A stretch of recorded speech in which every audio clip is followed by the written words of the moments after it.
আসসালামু আলাইকুম ওয়া রাহমাতুল্লাহি ওয়া বারাকাতুহু।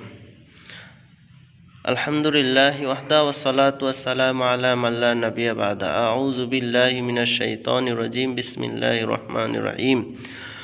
ওয়ালতাকুম মিনকুম উম্মাতুন ইয়াদউনা ইলাল খায়রি ওয়া ইয়া'মুরুনা বিল মা'রুফি ওয়া ইয়ানহাউনা আনিল মুনকার ওয়া উলাইকা হুমুল মুফলিহুন। আলহামদুলিল্লাহ, সমস্ত প্রশংসা মহান রব্বুল আলমিনের জন্য। লক্ষ কোটি দুরুদ সালাম বর্ষিত হোক আমাদের নবী হযরত মুহাম্মদ আহমদ মুস্তাফা সাল্লাল্লাহু আলাইহি সাল্লামের উপর।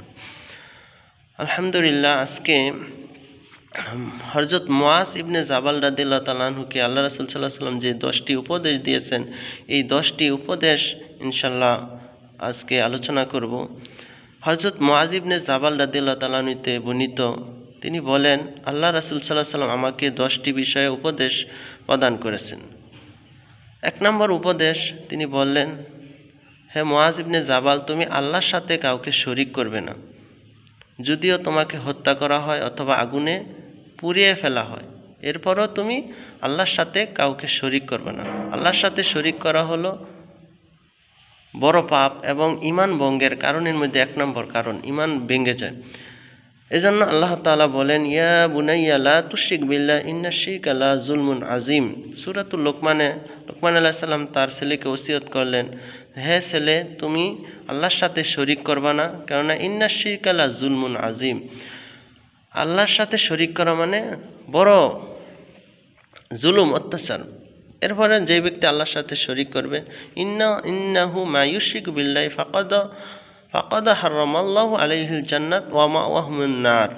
ওই ব্যক্তির জন্য জান্নাত হারাম হয়ে যায়, জাহান্নাম তার জায়গা হয়ে যায়। এরপরে 2 নম্বর বললেন, তোমার পিতামাতার অবাধ্য হবে না।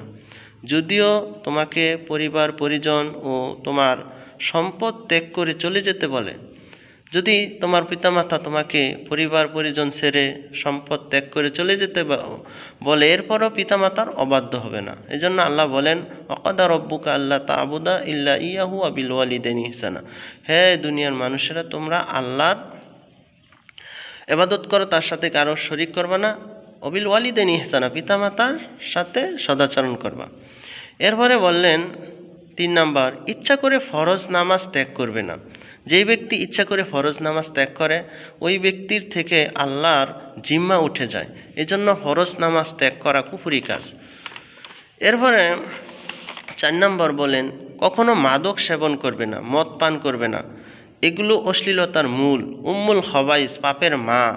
এজন্য মদ পান করা কবিরা গুনাহ, হারাম, আল্লাহ হারাম করেছেন। এজন্য নেশাদার দ্রব্য থেকে আমাদের সকলকে বিরত থাকতে হবে। মুআজ রাদিয়াল্লাহু তাআলা আনহুকে আল্লাহ রাসূল সাল্লাল্লাহু আলাইহি ওয়াসাল্লাম বলেন, মাদক সেবন করবে না।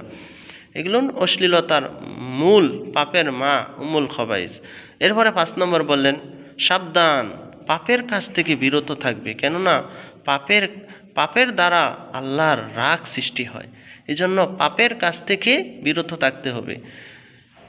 আল্লাহ রাসূল সাল্লাল্লাহু আলাইহি ওয়াসাল্লাম মুআজকে 5 নম্বর বলেন, পাপের কাছ থেকে বিরত থাকবা, কেননা পাপের দ্বারা আল্লাহর রাগ সৃষ্টি হয়।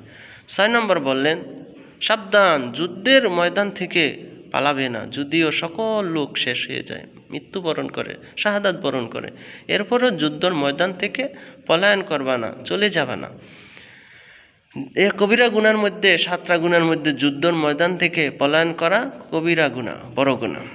7 নম্বর, তোমার উপস্থিতিতে কোথাও মহামারী দেখা দিলে সে স্থান ত্যাগ না করে ওইখানেই অবস্থান করবে।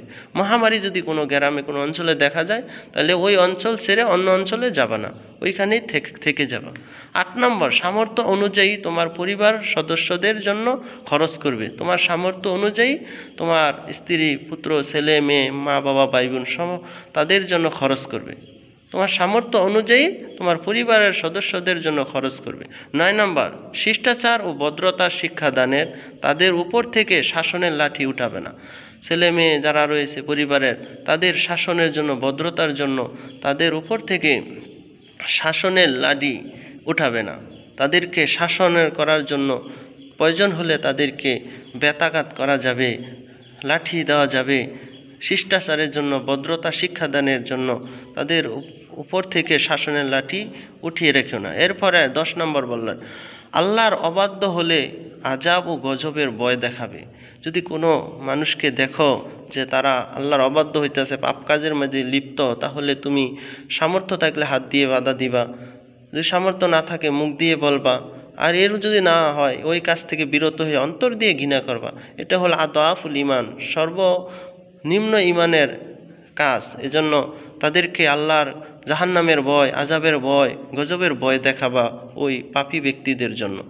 এজন্য আল্লাহ তাআলা সূরাতুল আলে ইমরানের 104 নম্বর আয়াতে যে বলছেন, ওয়ালতাকুম মিনকুম উম্মাতুন ইয়াদউনা ইলাল খায়রি, তোমাদের মধ্যে এরকম একটা দল থাকা দরকার, ওয়ায়ামুরুনা বিল মারুফ, যারা ইলাল খায়রি কল্যাণের দিকে মানুষকে ডাকবে, ওয়ায়ামুরুনা বিল মারুফ সৎ কাজের আদেশ দিবে, ওয়ানহাউনা আনিল মুনকার অসৎ কাজ থেকে নিষেধ করবে, উলাইকা হুমুল মুফলিহুন, তারাই সফলকাম। এজন্য আসুন আমরা যে 10টি ওসিয়ত শুনেছি এর উপর সকলকে যেন আমি সহ সকলে যেন আমল করতে পারি। আল্লাহ তাআলা সকলকে সেই তৌফিক দান করুক, আমিন।